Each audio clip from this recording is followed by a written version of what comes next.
Okay, I want to talk about divorce and business for a second. So one of you as parties might own a business, you might both own a business, or you might own the business together.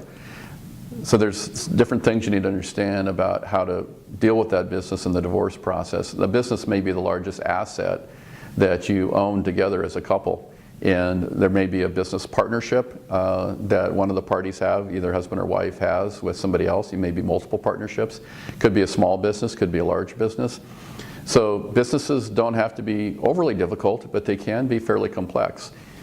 The rule of thumb I want you to understand is that you need to pay attention to a business and understand the dynamics around business. Remember, mediation is based on informed consent. It means you need to educate yourself around what the business means, around how it's, what it looks like to go through divorce with the business. All those pieces are important. I've helped people both dissolve a business and dissolve a marriage. And it doesn't have to be overly complex, but it can be.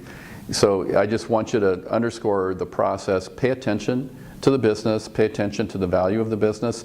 It may be a very simple business that its value is primarily in the assets that it holds and inventory, or a truck or tools. It could be as simple as a guy went out and started building houses with his buddy, and they bought a truck together and they bought some tools together and they started throwing up houses together, and now they've got a few more things, but it's still pretty basic. And if one of them dies or they both die, the business pretty much goes away.